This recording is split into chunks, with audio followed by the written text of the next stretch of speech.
Bom dia, amada família em Cristo. Com muita alegria que eu venho compartilhar uma palavra do Senhor, que está no livro de Filipenses, no capítulo 4, versículos 6 e 7, que diz assim: Não andem ansiosos por coisa alguma, mas em tudo pela oração e súplicas e com ações de graças apresentem seus pedidos a Deus.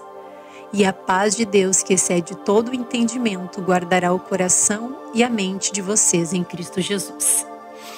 Então, como lidar com as preocupações e não andarmos ansiosos por coisa alguma? Hoje, então, o Senhor quer trazer um conselho prático para todos nós. Ele diz que nós devemos andar em adoração e com ações de graças. Realmente trazendo à memória aquilo que nos dá esperança e renovando a nossa mente na palavra de Deus. Porque Jesus ele já conquistou para nós na cruz toda sorte de bênçãos. E diz assim no livro de Efésios, no capítulo 1, do versículo 3 ao 5. Bendito seja o Deus e Pai de nosso Senhor Jesus Cristo, que nos abençoou com todas as bênçãos espirituais nas regiões celestiais em Cristo. Porque Deus nos escolheu antes da criação do mundo para sermos santos e irrepreensíveis em sua presença. Em amor nos predestinou para sermos adotados como filhos por meio de Jesus Cristo, conforme o bom propósito da sua vontade. Maravilhoso é sabermos, né? Que recebemos então em Cristo todas, não foram algumas, todas as bênçãos espirituais. Somos filhos amados de Deus. Somos co-herdeiros em Cristo Jesus. Então o Senhor nos chama, não fiquem num estado de preocupação, porque isso se torna um peso muito grande sobre cada um de nós. Porque nós somos seres totalmente limitados, servindo a um Deus ilimitado. Não sabemos nada do que está para acontecer. Não conseguimos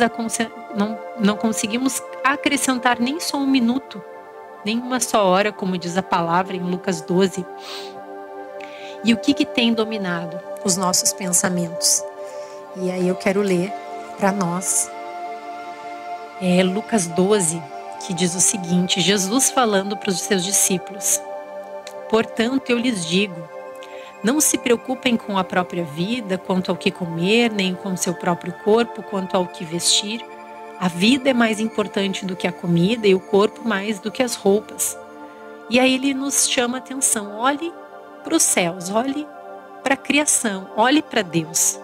Observem os corvos, não semeiam, nem colhem, não têm armazéns, nem celeiros, contudo, Deus os alimenta e vocês têm muito mais valor do que as aves. Quem de vocês, por mais que se preocupe, pode acrescentar uma hora que seja a sua vida? Visto que vocês não podem sequer fazer uma coisa tão pequena, por que se preocupar com o restante? Observem como crescem os lírios, eles não trabalham nem tecem. Contudo, eu lhes digo que nem Salomão, em todo o seu esplendor, vestiu-se como um deles.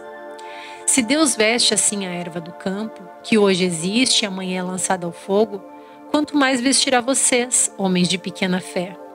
Não busquem ansiosamente o que comer ou beber, não se preocupem com isso, pois o mundo pagão é que corre atrás dessas coisas. Mas o Pai de vocês sabe que vocês precisam delas.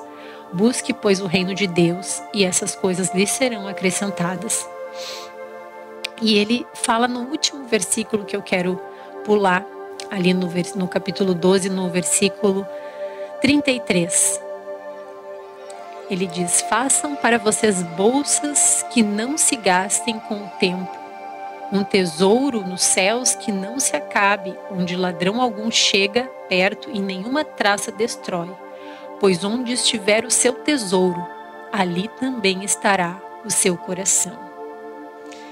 E a pergunta que fica, onde tem estado o teu coração? O que tem tomado e chamado a tua atenção? Onde estão os teus pensamentos? E o que tem tomado os teus pensamentos? Então, se você pensa que algo possa passar desapercebido do Senhor, eu posso lhe dizer que nada passa desapercebido do Senhor. Porque o Senhor, Ele é um Deus onipotente, onipresente e Ele é onisciente. Deus, Ele se preocupa contigo, com a tua vida. Deus é um Deus que vê todas as coisas. E Ele fala em Isaías 40, porque é muito importante trazer a palavra. Isaías 40, no versículo 27, ele diz o seguinte: por que você reclama, ó Jacó? E aí eu posso pôr o meu nome. Por que você reclama, ó Juliana? E por que você se queixa, ó Israel? O Senhor não se interessa pela minha situação. O meu Deus não considera a minha causa? Será que você não sabe? Nunca ouviu falar? O Senhor é um Deus eterno, Criador de toda a terra. Ele não se cansa, não fica exausto, sua sabedoria é insondável.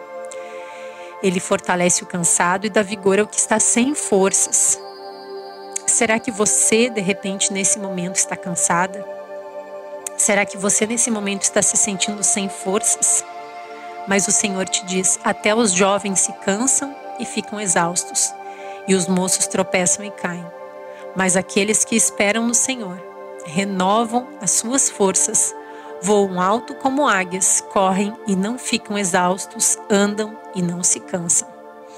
O Senhor nos traz hoje isso, a nossa mente, a nossa memória. A nossa esperança tem que ser Cristo. E Deus, sim, Ele se agrada quando nós clamamos a Ele, quando nós pedimos o socorro dEle, esse socorro bem presente em tempos de dificuldades. O poder de Deus é manifesto quando um povo ora, quando nós oramos, quando nos sujeitamos à sua vontade e revelamos a Deus em oração as nossas preocupações e ansiedades. Então o Senhor está te dizendo: faça conhecido diante do Pai as tuas preocupações e os teus desafios. Entregue, ore, suplique, até que saia da tua alma, do teu coração, toda angústia. Porque sem fé é impossível agradar a Deus. E a fé, ela só vem por ouvir a palavra de Deus. Pela fé, nós oramos, nós suplicamos a Deus. E a paz de Deus, como Ele fala, que nenhum ser humano consegue discernir, vai guardar o teu coração e a tua mente em Cristo Jesus. Em Colossenses 3,15, ele fala que o Senhor, Ele é o juiz da paz do nosso coração. Então, se as tuas decisões, aquilo que tu tem que tomar como uma decisão hoje, se tu não tiver paz, não tome nenhuma decisão. Aguarde, espere no Senhor. Se você está inquieto demais, vai para o teu quarto e ora. Fala com teu pai ali em secreto, que te vê e te recompensará. O Senhor, tudo está nas mãos de Deus. Então deixe que a paz de Deus comece a blindar a tua mente e o teu coração. Em 2 Coríntios, no capítulo 10, do versículo 3 ao 5, é um texto que eu gosto muito, e eu sempre recomendo esse livro, que é O Campo de Batalha da Mente, da Joyce Meyer, porque tudo começa na mente. E se nós não blindarmos a nossa mente, acaba também contaminando o nosso coração, as nossas emoções. A palavra de Deus fala, então, assim: pois embora vivamos como homens, não lutamos segundo os padrões humanos. As armas com as quais lutamos não são humanas, ao contrário, são poderosas em Deus para destruir fortalezas, destruirmos argumentos e toda pretensão que se levanta contra o conhecimento de Deus, e levamos cativo todo pensamento para torná-lo obediente a Cristo. Então precisamos sim combater com todo mau pensamento. Vem o pensamento mal, vem um pensamento de apego ao passado, vem um pensamento de preocupação, de medo que tenta te paralisar. Diz: eu levo a minha mente cativa ao Senhor Jesus. Eu repreendo esse pensamento mal agora em nome de Jesus. Porque o que é fortaleza? É aquilo que está ganhando a tua mente. Então que seja a palavra de Deus que domine a tua mente. Que sejam as coisas que venham edificar. Então preste atenção o que você tem alimentado a tua mente.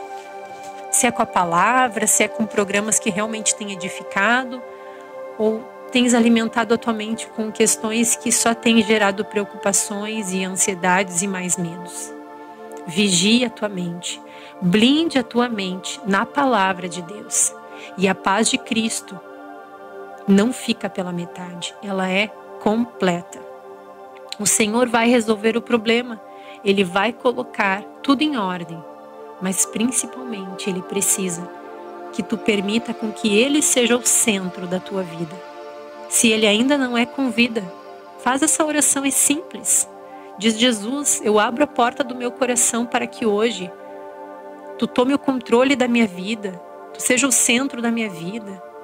Perdão pelos meus pecados, perdão pelas minhas falhas, as decisões erradas que eu tomei até aqui, mas agora eu entrego tudo para ti. Eu não quero mais ter as rédeas da minha vida, mas eu entrego nas tuas mãos.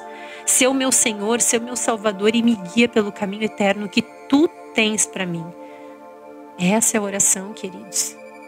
A gente vê o aqui, o agora, o Senhor vê o início, o meio e fim da nossa vida. Então entregue para Ele que sabe de tudo. Nós não sabemos de nada. Precisamos descansar na sombra do Onipotente, porque senão seremos paralisados pelas circunstâncias, os desafios da vida. E que o Senhor nos dê estratégia, busquemos naquele que tem a sabedoria do alto para nos dar estratégia, sabedoria e discernimento a passarmos pelos desafios. Como Isaías 43, que nessa manhã eu compartilhava com duas irmãs, que fala também sobre isso, uma palavra muito preciosa e que tanto nos edifica, que tanto nos fortalece. Isaías 43, que diz o seguinte: não tema, porque eu o resgatei, eu a chamei pelo nome, você é meu, você é minha. Quando você atravessar as águas, eu estarei com você. Quando você vai passar, o Senhor está falando, quando você passar pelas dificuldades dessa vida e eu estiver no centro da tua vida, eu estarei com você. E quando você atravessar os rios, eles não te encobrirão. Quando você andar através do fogo, você não se queimará. As chamas não deixarão em brasas.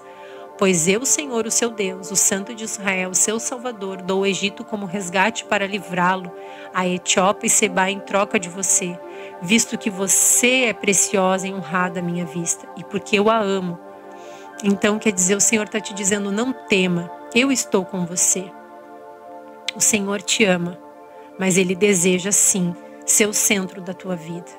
Porque Ele diz que todo o que é chamado pelo meu nome, a quem criei, para a minha glória, a quem formei. Esse é o nosso propósito. Nós estamos aqui para glorificar o Pai. E que eu e você possamos deixar Ele ser o centro, Ele nos conduzir. E que nesse deserto, nessa tempestade que tu estás vivendo, se tu entregar tudo para Ele, Ele vai a cada manhã, como Ele promete na palavra dEle, te dar o renovo de forças e de ânimo que tu precisa. E sabendo que as tempestades ela têm um tempo de iniciar, mas um tempo de terminar. Porque isso o Senhor só nos quer nos levar para mais perto dEle, para que possamos ter mais dependência dEle, mais intimidade com Ele. Não crescemos na alegria, não crescemos rindo, crescemos sim, como uma criança que está aprendendo a dar os seus primeiros passos, ela cai, mas ela se levanta, porque o pai ou a mãe estão ali para levantá-la e ela segue. E é com essas quedas que a gente vai crescendo, vai aprendendo. Mas quando Cristo está no controle, a gente pode cair, a gente pode se levantar, mas em tudo isso, o Senhor está gerando em nós um caráter aprovado por Ele. Ele não nos permite passar pelas circunstâncias sem um propósito de nos levar a um novo nível de intimidade com o Pai. E devemos lembrar, sim, que todas as coisas cooperam para o bem daqueles que amam a Deus, pois Ele nos ama apesar de nós. Então cuide da sua mente para não ser levada pelos maus pensamentos. E lembra, Jesus tem nos levado a olhar para tudo quanto o Senhor fez, faz e continuará fazendo pela minha vida, porque Ele já fez tudo. Ele já morreu, Ele já ressuscitou, Ele já pelo sangue dEle fomos justificados, pelo sangue dEle nós fomos reconciliados com o Pai, pela morte de Cristo na cruz. Nós temos vida e vida em abundância, vida eterna. Nós nos tornamos filhas de Deus, não só mais criaturas de Deus. Então não questione, mas se coloque à disposição para entender de Deus o que o Senhor espera de ti. Qual é a tua parte nesse processo que tu estás vivendo? Descansa a tua alma em Cristo, porque somos guardados na graça do Senhor, como fala em Hebreus. E ele fala ainda em Filipenses 7, que se nós entregarmos para Deus e seguirmos apresentando ao Senhor as nossas preocupações através da nossa oração e súplica, a nossa mente e o nosso coração estão guardados em Cristo. Então devemos transformar as preocupações em orações. Pare, ore e lembre de onde de repente você caiu, de onde começaram a vir esses maus pensamentos. Abandone-os, deixe para trás, mas não abandone o primeiro amor em Jesus Cristo. Essa é a palavra do Senhor para mim e para a tua vida, a qual tem muito me edificado, e assim eu creio que tenha te edificado. Pai querido, eu oro e te agradeço por esse momento, te agradeço por essa palavra e oro pedindo para que ela seja selada em ti nessa hora, que ela seja selada na mente e no coração de cada irmão, de cada irmã que está ouvindo, para que aquilo que o Senhor falou, aquilo que o Senhor ministrou, aquilo que o Senhor trouxe como encorajamento, como estratégia, como direção, como uma forma de olharmos para a situação de uma maneira totalmente diferente como estávamos vivendo. Que o Senhor esteja se revelando e se manifestando na vida de cada irmão, de cada irmã. E que possamos vivenciar um novo tempo, uma nova história, escritas pelas tuas mãos, Jesus. Essa é a minha oração que eu faço e te agradeço, em nome de Jesus. Amém, Senhor.